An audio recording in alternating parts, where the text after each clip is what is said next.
වර්නුස් Komodo එන්සිස් යන සත්ව විද්‍යාත්මක නාමයෙන් හැඳින්වෙන කොමඩෝ මකරුන් ජීවත් වන්නේ ඉන්දුනීසියාවට අයත් 11,000කට අධික දූපත් සමූහය අතරින් ඉතා කුඩා දූපත් 4ක පමණයි. කොමඩෝ මකරුන්ට ඒ නම ලැබී ඇත්තේ ඒ දූපත නිසායි. කොමඩෝ මකරා අපට හොඳින් හුරුපුරුදු තලගොයින්ගේ සහ කබරගොයින්ගේ නෑයි. හොඳින් වැටුණු සතෙකු මීටර් 2ක් 3ක් දක්වා ඒ කියන්නේ අඩි 6ත් අඩි 9ක් දක්වා දික් වෙනවා. එවැනි සතෙකුගේ බර කිලෝග්‍රෑම් 90ක් පමණ වෙනවා. කොමඩෝ මකරාගේ පෙනීම ඉතාම තියුණු එකක්. මීටර් 300කට පමණ එහයින් නැති වස්තුවක් වුණත් කිසිම කරදරයකින් තොරව දකින්නට උන්ට හැකියි. එහෙත් රාත්‍රියට මකරාගේ ඇස් පෙනීම දුර්වලයි. පැයට කිලෝමීටර් 20ක උපරිම වේගයකින් දඩයම ලුහුබදින මේ සත්වයාට තමාගේ සීමාවට ගොදුරක් පැමිණෙන තෙක් පැය ගණනක් වුවත් ඉවසීමෙන් බලා සිටින්නට හැකියි. මීටර් 4.5ක් දක්වා ජලය කිමිදෙන්නටත් වේගයෙන් ගස් දකින්නටත් හැකියාව කොමඩෝ මකරුන්ට තිබෙනවා. ශක්තිමත් හණු නිසා ඉතාමත් තදින් හපන්නට මකරාට හැකියාව තිබෙනවා. මිනිසෙකුට යමක් උපරිමෙන් තදින් හපන්නට හැකිසේද කොමඩෝ මකරාට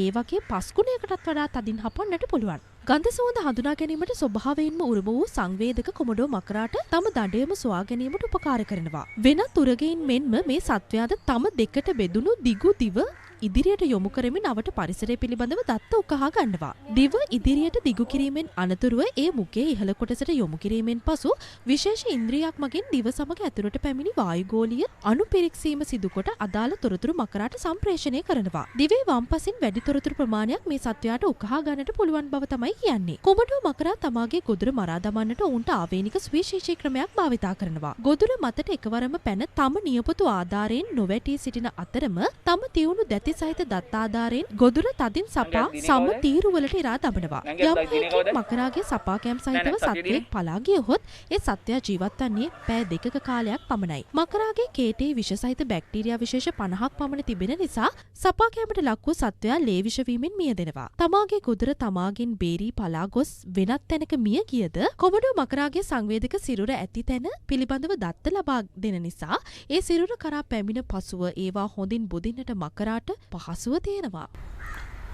ඉතින් මගේ මේ පිටුපස ඉන්න කොමඩෝ රැගන් මම බලාගන්නේ නැත්නම් ඌගේ බාරකරු විදියට මම තමයි කටයුතු කරන්නේ. ඉතින් අවුරුදු 5කට ආසන්න කාලයක් තිස්සේ මම තමයි මෙයාගේ හැම කටයුත්තක් මේ කියන්නේ ඌගේ ආහාර පාන, ඌගේ හැම දෙයක්ම නිරීක්ෂණය කරන්නේ. නැත්නම් ලෙඩක් දුකක් ඇදුනහම උන්ට ප්‍රතිකාර කරන්න ඒ දේවල් කරන්නේ. ඉතින් අවුරුදු 5ක් තිස්සේ මම තමයි මෙයා ගත්තොත් එහෙම දැන්ට කාල වශයෙන් ඒ කියන්නේ මෙයාගේ සාමාන්‍ය දිනයට ලක් වෙලා තියෙන්නේ. නැත්නම් දැන්ට මෙයාට අවුරුදු 15කට ආසන්න වයස් ප්‍රමාණයක් වෙනවා. මෙයා ජාතික සත්තු උද්‍යානයට පැමිණලත් එයාගේ වයස අවුරුදු 15ක් විතර වෙනවා. ඉතින් ජාතික සත්තු උද්‍යානය ගත්තොත් එහෙම මොවුන්ට සජීවී ආහාර නෙමෙයි අපි ලබා දෙන්නේ. නැත්නම් මොවුන් වනාන්තරවල ගත්තොත් එහෙම මොවුන් ගොදුරක් ලබාගෙන නැත්නම් ඒ ගොදුරට මොවුන් විස සපාකෑමක් කරලා ඒ ගොදුර මරාගෙන තමයි ආහාරයට ගන්නෙ.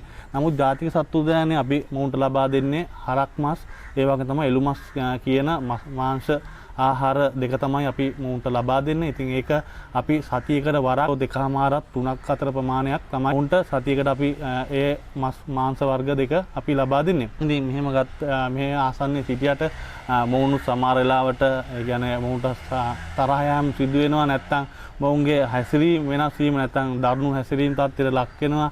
ඉතින් එවැනි අවස්ථාවකදී අපි මොවුන් එක්ක ඊටාම ආරක්ෂිතව උපකරණ භාවිතා කරමින් නැත්තම් ඔවුන්ගේ හැසිරීම පිළිබඳ අපි දැනුම භාවිතා කරලා ඔවුන්ගේ හැසිරීම වෙනස් වීමක් තියෙනවා නම් ඒට අවස්ථාවේදී අපි කටයුතු කරන්න ඕන කොහොමද කියන දේ අපි දැනගෙන තමයි මොවුන් එක්ක අපි රාජකාරී කටයුතු නැත්නම් මොවුන්ව රැක බලා ගන්න කටයුතු අපි සිදු කරන්නේ. මේ සත්වයා මාරාන්තික සතෙක් විදිහට හසුරන්නේ මොවුන්ගේ මම දන්න විදිහට මොවුන්ගේ තියුණු දත් අපිට දැක් ගන්න පුළුවන්. අපි ගත්තොත් එහෙම කියත්තලයක තියෙන දැති ආකාරයට පිහිටලා තියෙන අපිට දත් මොවුන්ගේ දැක් ගන්න පුළුවන්. ඒ කියන්නේ සුළු සැපකෑමකදී හෝ දරුණු විදිහටම තුවාල වීමේ හැකියාවක් තියෙන ආකාරයට තමයි මොවුන්ගේ හැඩ ගැහිලා තියෙන්නේ. ඒ වගේම තමයි සපාකෑමකදී මොවුන්ගේ කෙලස් සමග තමයි ඒ බැක්ටීරියා වර්ගයක් නිකුත් වෙලා ඒ විස ශරීරගත වෙලා උන් ආහාර ලබා ගන්න.